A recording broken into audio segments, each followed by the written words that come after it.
Hello! Good morning mga baby loves! Welcome sa aking kusina. Ako ngayon ay magluluto ng yellow pen. Ayan mga baby loves. At ang yellow pen na niluto ko ay ito ay aking prinay na. Ayan, prinito ko muna ng bahagya to mga baby loves ko. At ito nga ay gigisa ko muna. Ang ihalo ko dito ay kangkong na gulay. Ayan mga baby loves ko. May bawang at sibuyas to. Ginisa ko muna baby loves ang bawang sibuyas ko. At ilalagyan ko rin ng sili at kamatis. Yan mga baby loves. Ayan ang aking pagluluto ng aking yellow pen. Prinade ko muna pala yung aking yellow pen para mawala yung lansa mga baby loves. Pero sariwang sariwa pa yon.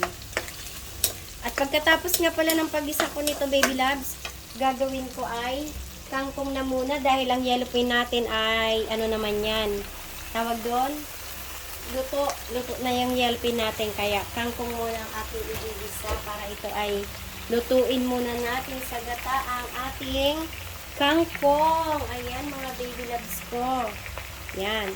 At syempre, gugupitan na natin yung aking panggata dito. Ayan. Ayan ang aking panggata mga baby loves. At ibubuhos na nga natin to sa kangkong. Ayan. Ayan mga baby loves.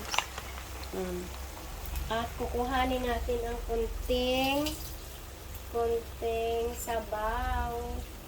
Ang aking, kayan. Ilagyan ko ng kunting tubig yung kukumamagata. At ito ay lalagyan na din natin ng, wait lang ha.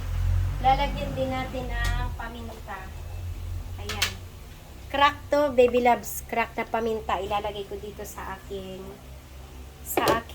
gulay. Wala kasi akong camera na tagahawak dito. Ayan.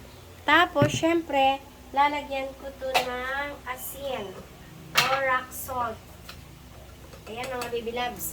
Lalagyan ko to ng rock salt. Ayan, rock salt lang tayo mga baby loves ko. Ayan. At syempre, lalagyan ko rin to ng konting bitchin pampalasa sa ating sa ating lutuin. Ayan. Tatakpan ko muna to mga baby loves na aking mamaya ko na ilalagay yung aking isda. Ayan. Yan, takpan muna natin yan mga baby loves ha. Pag kumulo yan, saka ko ilalagay yung isda. Thank you sa panonood. Bye-bye. Salamat and papalo naman ng Rochelle Azona Fos and pa-subscribe naman sa YouTube channel ko na Shell Fos TV. Thank you sa panonood. Salamat.